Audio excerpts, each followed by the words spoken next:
En este vídeo seguimos avanzando sobre el tema 9 del curso de programación. Y lo que vamos a ver en JavaFX es el binding y las propiedades, los cuales son muy útiles para crear interfaces de usuario que sean reactivas y fáciles de mantener. Entonces, en primer lugar, hablaremos del concepto de propiedad y los distintos tipos de propiedades que podemos crear. Y a partir de ahí ya se desarrollará el concepto de binding, viendo los distintos tipos que hay, como son el unidireccional, bidireccional y de expresiones. Veremos también especializaciones de la clase binding para poder almacenar resultados a partir de una o más propiedades que hayamos definido. Y en último lugar veremos dos ejemplos de uso de estas propiedades y el binding. Primero crearemos una barra de progreso y finalmente un conversor de monedas.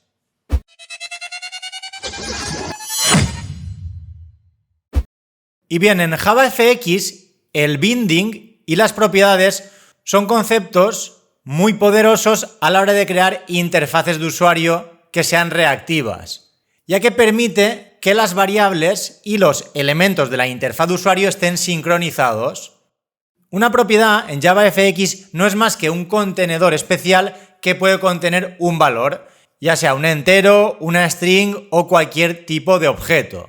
Entonces, estas propiedades envuelven ese valor, lo encapsulan y permiten ser observados. Entonces, esto lo que implica es que podemos ser notificados cuando el valor de esa propiedad cambia. Y bien, aquí abajo tendríamos ejemplos de declaración de propiedades. Los dos primeros lo que hacen es encapsular strings. S1 tendrá el valor hola, mientras que S2 tendrá el valor mundo. Luego tendríamos una propiedad de tipo entero cuyo identificador es A y tendría almacenado el valor 5.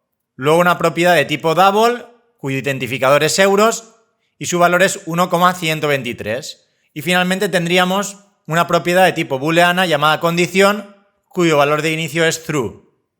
Además, también podríamos tener propiedades para guardar y observar cualquier tipo de objeto. Esto lo haríamos a través de un object binding. Pero bueno, para que entendáis el funcionamiento, utilizando tipos primitivos es más que suficiente. Entonces, por una parte tenemos las propiedades y luego tendríamos el binding que permite sincronizar dos propiedades. Por ejemplo, en este caso estamos sincronizando las propiedades S1 y S2. A través de S1 bind, entre paréntesis, S2, estamos vinculando el valor de S1 a el valor de S2. Y para que se entienda bien cómo funciona este enlace, este binding, vamos a ver ejemplos de los distintos tipos de binding en la siguiente diapositiva.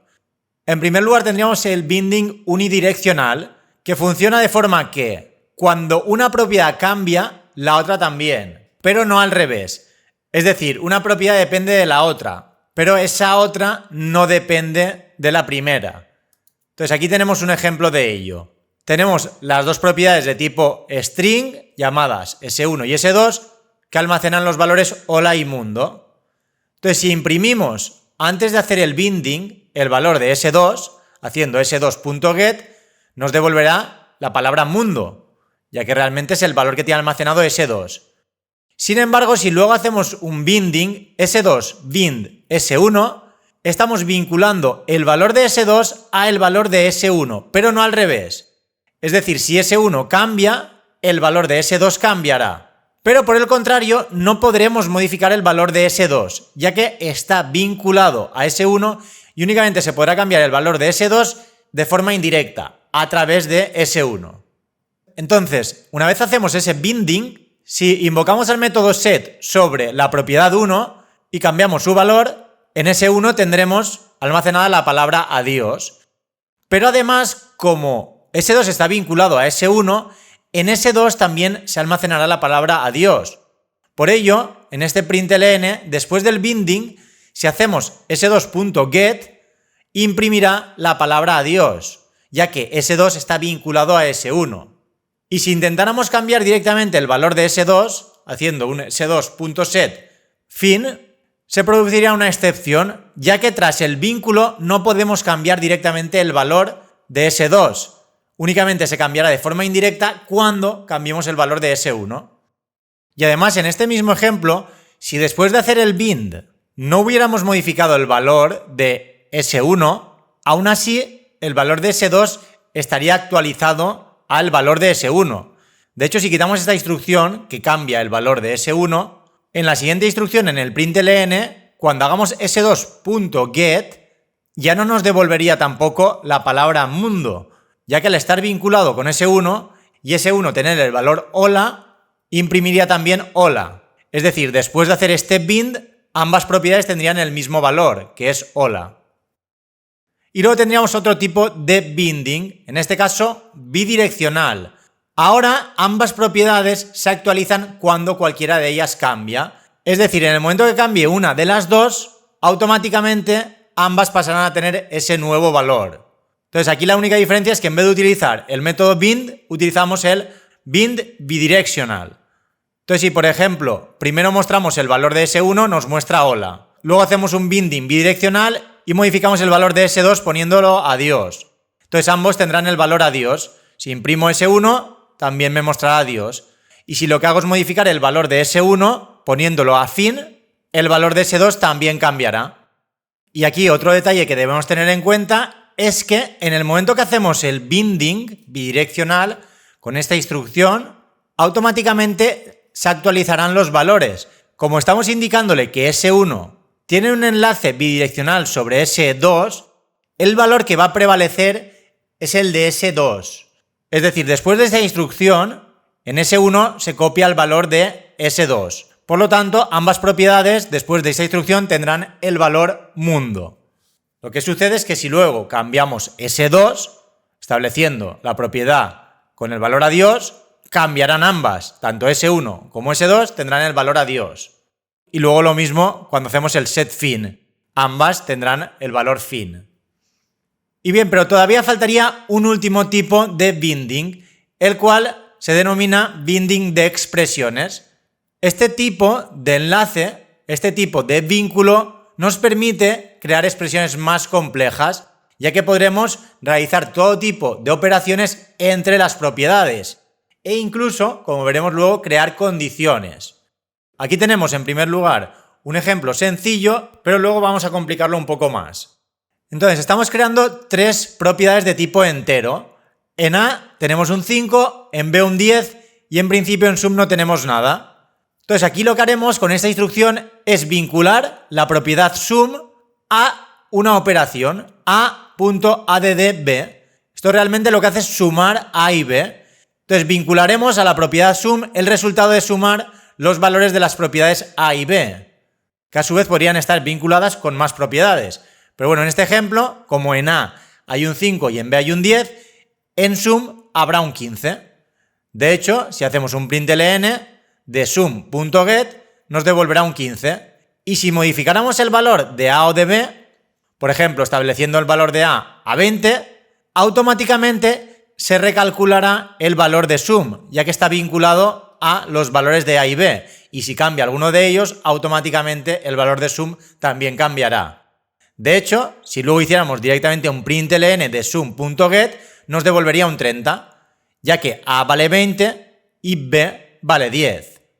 Sin embargo, aquí de nuevo, si hiciéramos un sum.set, nos daría un error, ya que sum lo tenemos enlazado a la suma de las propiedades A y B. Al estar vinculado, no podemos establecer de forma directa su valor, sino que se modificará de forma indirecta cuando cambie el valor de la propiedad A o el valor de la propiedad B. Y bien, pasemos ahora a ver especializaciones de la clase binding. Esto nos permite almacenar en una instancia de una de estas clases el resultado de una operación entre distintas propiedades. Aquí en el ejemplo de antes hemos guardado en una propiedad de tipo entero el vínculo entre la operación de ambas propiedades, pero también podríamos hacerlo a través de una de estas clases. En primer lugar tendríamos el number binding, que es una clase abstracta que representa un valor numérico y podrá depender tanto de uno como de más de un observable. Estos observables realmente son propiedades, ya que esas propiedades están constantemente observadas para que si hay algún cambio en su valor, automáticamente notifiquen a aquellas propiedades que están vinculadas con ellas. Luego tendríamos double binding, que es una especialización de number binding, pero en este caso para valores en coma flotante, valores numéricos con decimales. Luego tendríamos el string binding, que nos permite crear cadenas de texto a partir de uno o más observables, a partir de una o más propiedades. Y finalmente tendríamos el boolean binding, que está diseñado para manejar propiedades de tipo booleano.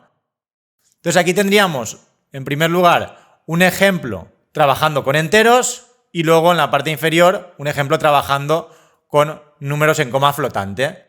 Aquí de nuevo creamos dos propiedades A y B, cuyos valores son 5 y 10, pero luego el resultado no lo guardamos en otra propiedad de tipo entero, sino que lo guardamos en un number binding llamado suma. Entonces aquí de nuevo, si hacemos un println de suma getValue, nos devolverá un 15, ya que este number binding está vinculado con las propiedades A y B a través de la suma. Entonces, como A vale 5 y B vale 10, 5 más 10, 15, es el valor actual que tendrá ese number binding llamado suma. Sin embargo, si luego sobre la instancia A hacemos un setValue pasándole un 20, como A valdrá 20 y B valdrá 10, si de nuevo hacemos el getValue de suma, nos devolverá el 30. Y abajo tendríamos lo mismo, pero con variables de tipo double. X vale 2,5 e Y vale 4,5. Luego creamos una instancia de la clase double binding llamada resultado y le asignaremos el resultado de multiplicar estas dos propiedades. Esto lo podemos hacer a través del método multiply. Entonces, como X vale 2,5 e Y 4,5, la multiplicación da como resultado 11,25, que será lo que mostrará este println, ya que hace un get de resultado. Y luego en la siguiente diapositiva tendríamos dos ejemplos adicionales utilizando el string binding y el boolean binding.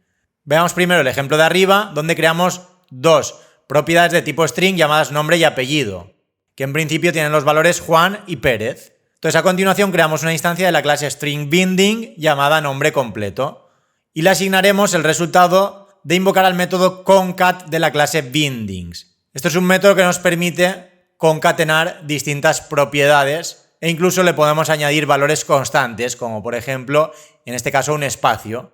Por lo tanto, en nombre completo siempre habrá almacenado el valor de la propiedad nombre, luego un espacio y luego el valor de la propiedad apellido. Aquí hay un error, ya que este binding concat devuelve un objeto de tipo string expression, que no podemos asignar directamente al string binding. Sin embargo, como string binding es una subclase de string expression, a través de un casting podemos hacerlo sin ningún problema. Lo que sobraría sería el asString que tenemos aquí al final. Bien, ahora sí. Como digo, esta parte de la derecha me devolverá un string expression, pero como string binding hereda de string expression, podemos asignarla a través de este casting. Entonces, si hacemos un println de nombre completo .get, nos devolverá Juan espacio Pérez, ya que este string binding tiene vinculadas las propiedades nombre y apellido con un espacio en medio. Sin embargo, si luego sobre la propiedad nombre hago un set y le pongo como valor Ana, cuando haga de nuevo un get sobre nombre completo, se mostrará Ana espacio Pérez.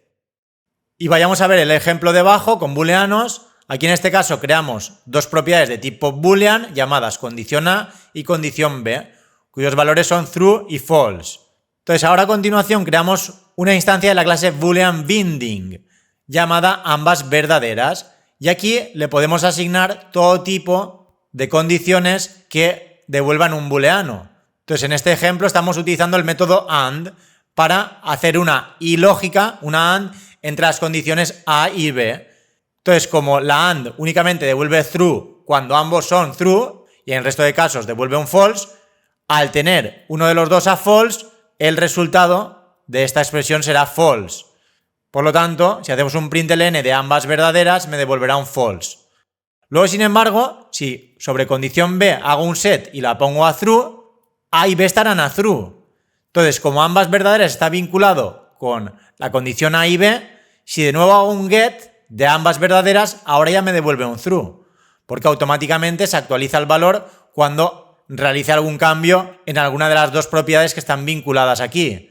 Entonces, como antes B ha pasado a ser true, ambas son true, en ambas verdaderas habrá almacenado también un true. Y luego abajo he añadido dos ejemplos adicionales utilizando una OR y una NOT.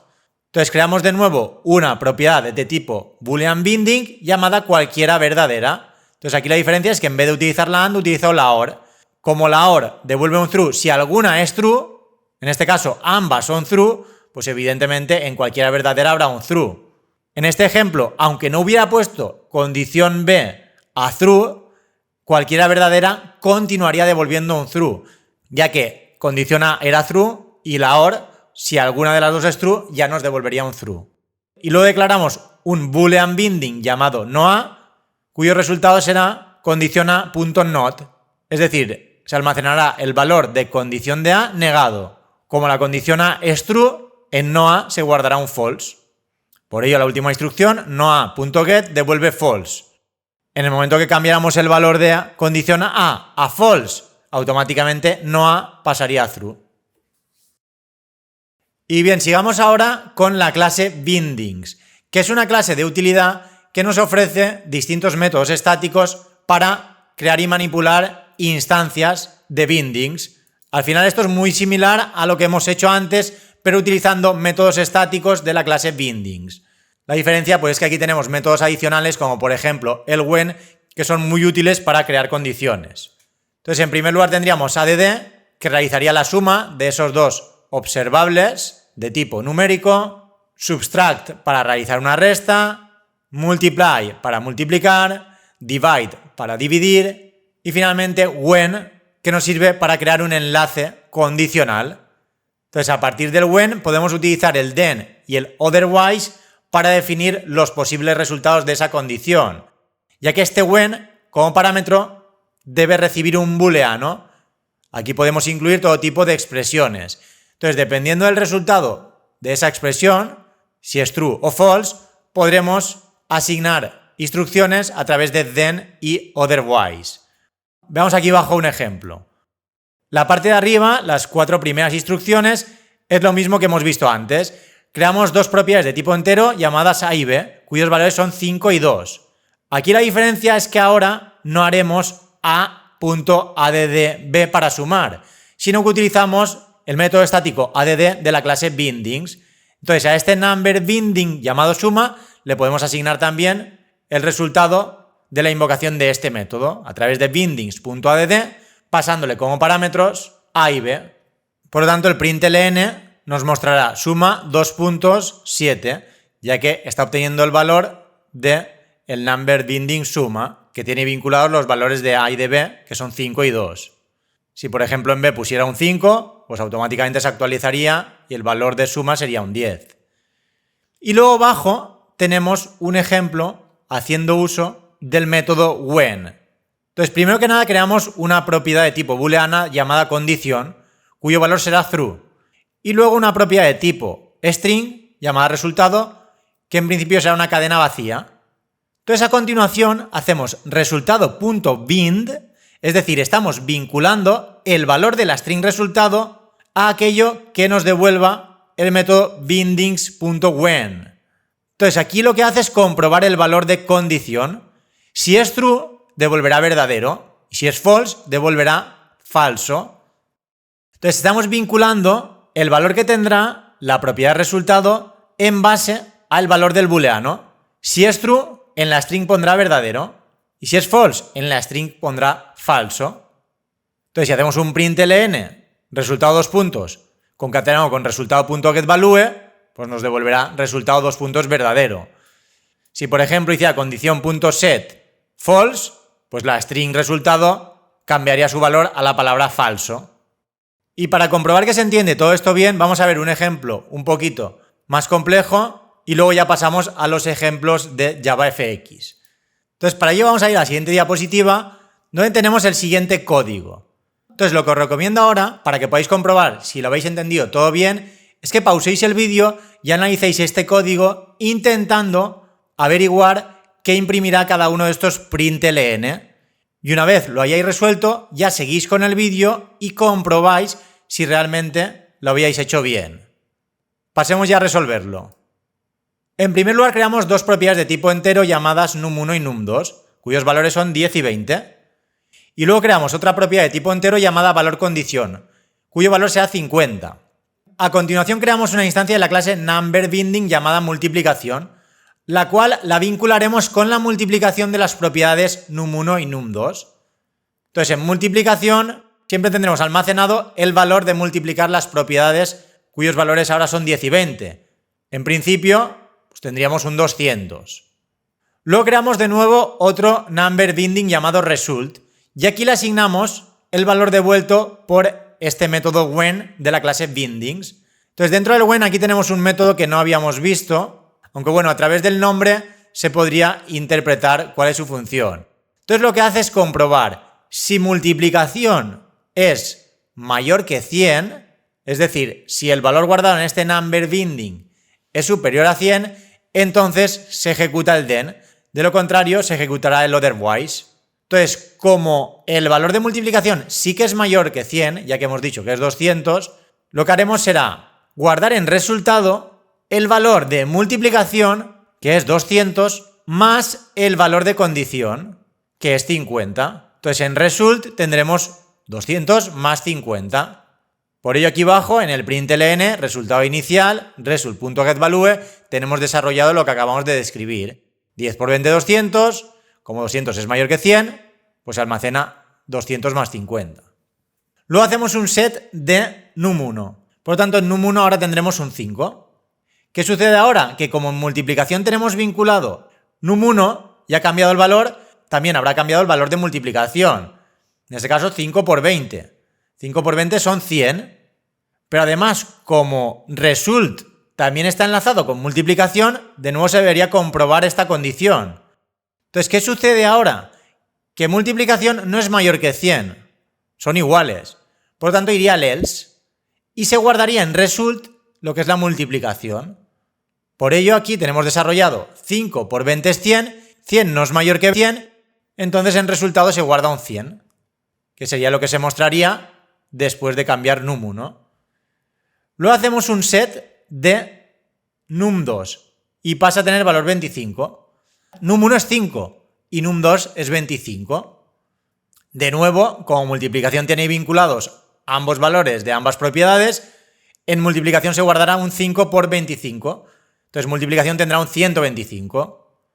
De nuevo, como result está vinculado con multiplicación, ahora en esta ocasión esto sí que es true porque 125 es mayor que 100, entonces se almacena en result multiplicación.add valor condición.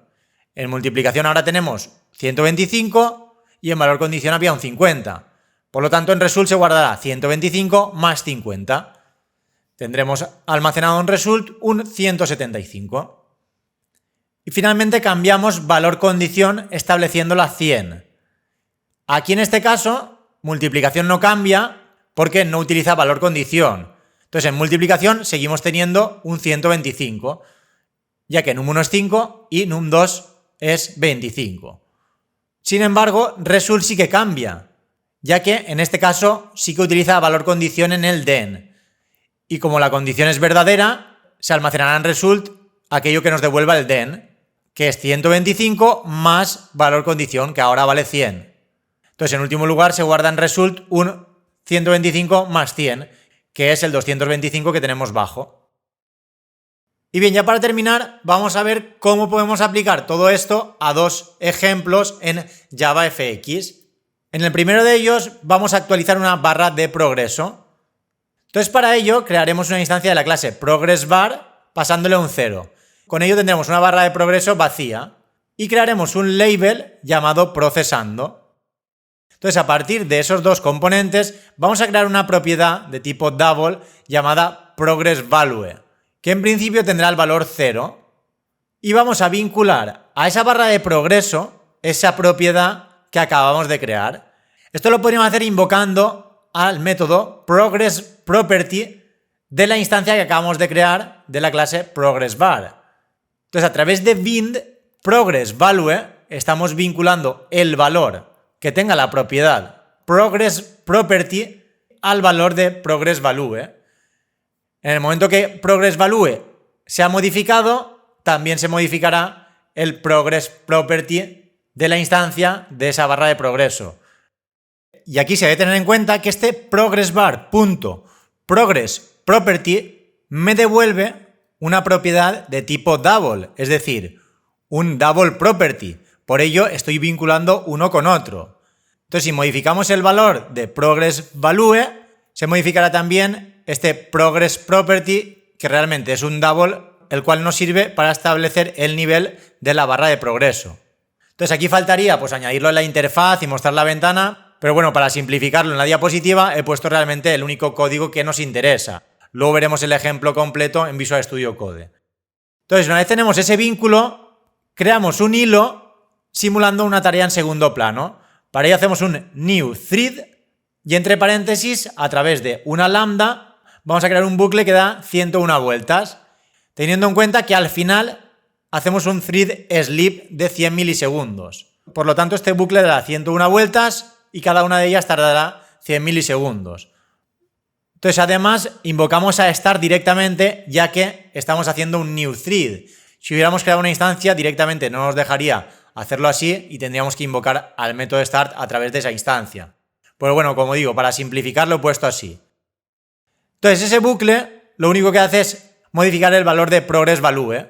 Entonces, el valor que tendrá esa propiedad de tipo double irá desde 0 hasta 1, ya que cuando esté a 1, la barra de progreso es cuando está completa. Entonces, en cada iteración, este valor será un poquito más grande. Primero valdrá 0, luego 0,01, luego 0,02, 0,03, hasta que al final valdrá 1. Y cuando valga 1, el bucle terminará.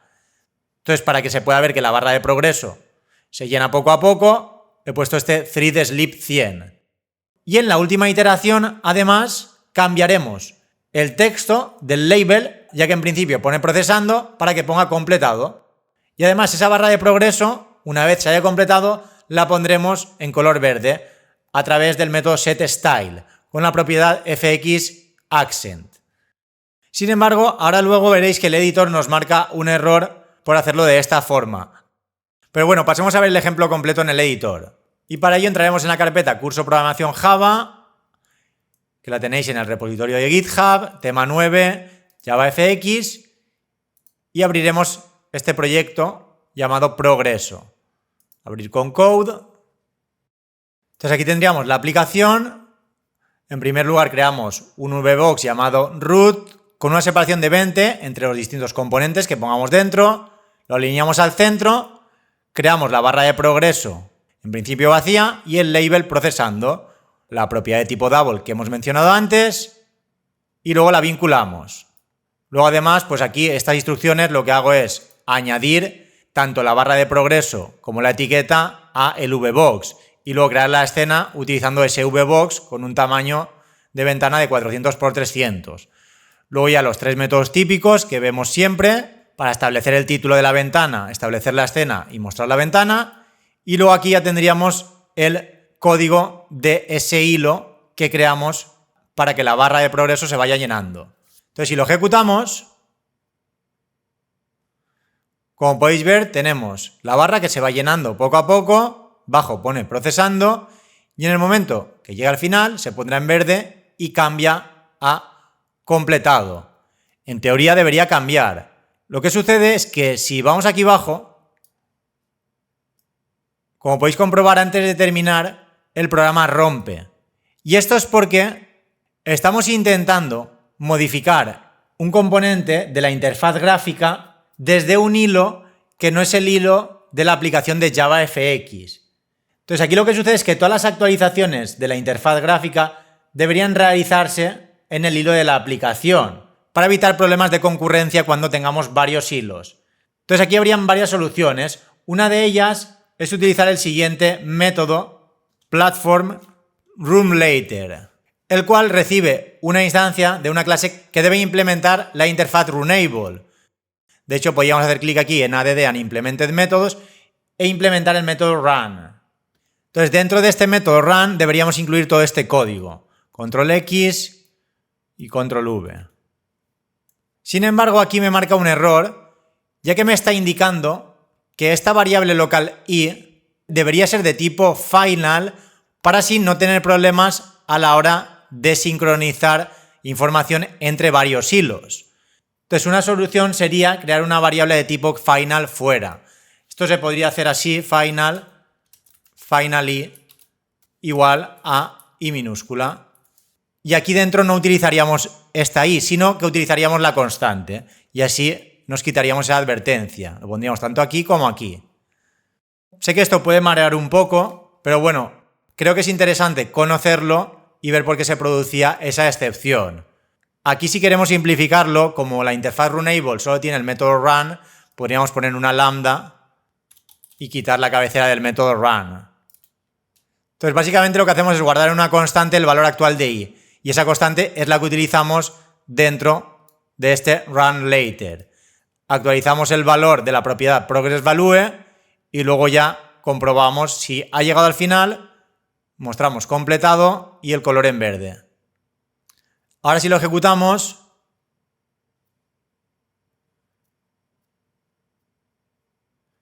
se va llenando la barra de progreso poco a poco y cuando llega al final, ahora sí se pone en verde, pone completado y ya no me aparece ningún error. Si cerramos la ventana, el programa termina con normalidad sin ningún tipo de problema.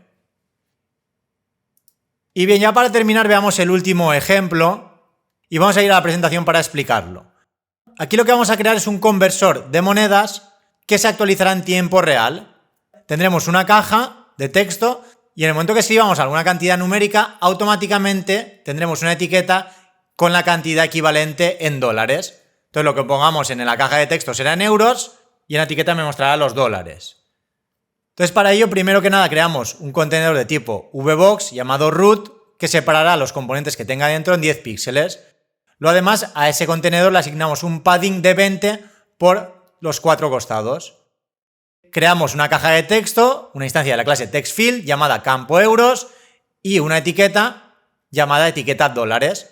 Estos serán los dos componentes que incluiremos en el contenedor de tipo VBox. Y a continuación creamos dos propiedades de tipo double, euros y tasa cambio. La tasa cambio será el valor actual para convertir euros a dólares.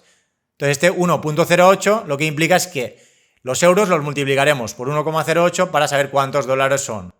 Y a continuación tendríamos una función importante. Y es que ahora vamos a vincular los euros al resultado de todo aquello que pongamos entre paréntesis, ya que tenemos un euros_bind y aquí la invocación a un método llamado createDoubleBinding de la clase bindings, que a su vez recibe dos parámetros, una función y a continuación una propiedad. En este caso, este método createDoubleBinding lo que hace es ejecutar la función siempre y cuando haya un cambio en el segundo parámetro. Entonces, campo euros.textProperty realmente es un string property asociado al texto de la caja campo euros, este text field que hemos creado antes. Entonces, siempre que escribamos en la caja de texto y hagamos un cambio, este bindings createDouble ejecutará aquello que tenemos en la lambda y devolverá un valor que será el que se almacenará en la propiedad euros.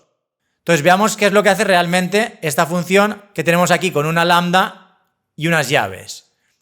Lo primero que tenemos es un try con un return double parse double y entre paréntesis campo euros.getText. Lo que estamos intentando es parsear el contenido de la caja de texto del text field llamado campo euros a double. Pero claro, aquí pueden suceder dos cosas, que sea una cantidad válida o que no lo sea, ya que puede incluir alguna letra o cualquier carácter especial que no tenga nada que ver con un double. Entonces, si ese casting es posible, devuelve el valor como double y todo funciona correctamente. Sin embargo, si no se puede hacer ese casting, se lanza una excepción de tipo numberFormatException, la cual es capturada por el catch y el createDoubleBinding devolverá un 0. Entonces, siempre y cuando aquello que hayamos escrito no sea válido, en la propiedad de euros se almacenará un 0. Si por el contrario, aquello que hayamos escrito se corresponde con un número válido, ya sea entero o con decimales, entonces ese casting será posible y este método createDoubleBinding lo devolverá, teniendo en cuenta que no será un double, sino un doubleBinding. Por lo tanto, podremos vincular los euros con esa propiedad que acabamos de crear. Sé que de primeras puede costar de ver, pero bueno, en resumen, lo que haría todo este método es observar si hay cambios en campo euros y si los hay, ejecutar esta función y el resultado de esta función almacenarlo en la propiedad euros. Y ya está. Entonces a continuación de nuevo creamos un double binding llamado dólares, el cual me servirá para almacenar la multiplicación entre los dos double property. Entonces multiplicaremos euros por tasa de cambio y lo almacenaremos en dólares. Y una vez tenemos ya realizado ese cálculo y almacenado el valor de dólares, a continuación sobre etiqueta dólares invocamos al método textProperty. Etiqueta dólares realmente será un texto que tendremos bajo de la caja donde le indicaremos el valor en dólares de aquello que hayamos introducido en la caja que realmente serán los euros. Entonces esta primera parte antes del bind nos devolverá un string property correspondiente al texto que tendrá escrito esa etiqueta, ese label llamado etiqueta dólares. Y a través de bind vamos a vincular aquello que ponga en la etiqueta con el resultado que le pasemos entre paréntesis. Y aquí utilizamos un nuevo método de la clase bindings llamado format, el cual lo utilizamos en este caso para indicarle que ponga en dólares porcentaje.2f. Este porcentaje realmente se va a sustituir por el valor de dólares. Entonces en etiqueta dólares, que estará abajo de la caja de texto, pondrá en dólares y la cantidad en dólares a la cual equivalen los euros que hemos puesto en la caja, y teniendo en cuenta que se mostrarán únicamente dos decimales. Y finalmente a root, que es el vbox, a través de getChildren add_all añadimos los distintos componentes. Aquí el primero de ellos lo creamos nuevo, una etiqueta cuyo texto será euros y luego una coma y campo euros. Por lo tanto tendremos la palabra euros y bajo esa caja de texto. Y luego a continuación bajo de todo otra etiqueta, otro label correspondiente a etiqueta dólares, que pondrá en dólares y la cantidad que hayamos escrito en la caja de texto convertida a dólares. Y bien, ya para terminar, pues veamos este mismo ejemplo en el editor para que comprobéis que todo esto funciona. Aquí al final lo único que he añadido pues es la creación de la escena y los tres típicos métodos que utilizamos siempre para establecer la escena, el título y mostrarlo. Si lo ejecutamos, tendríamos el label que hemos creado al final, euros y luego los dos componentes que hemos creado al principio. La caja de texto y luego bajo en dólares el valor que tendrá la cantidad que pongamos en euros. Si por ejemplo pongo 1, pues 1,08 dólares. Si pongo 10, 10,80 dólares. Si pongo 134, pues automáticamente se actualiza, 144,72. Y si pusiera algo que no es un double, por ejemplo, una letra aquí, pues me lo pone a 0 porque no puede leerlo. Si pusiera, por ejemplo, 1,1, me lo calcularía de forma correcta. Y nada, de momento lo vamos a dejar aquí y ya con esto terminamos con el vídeo.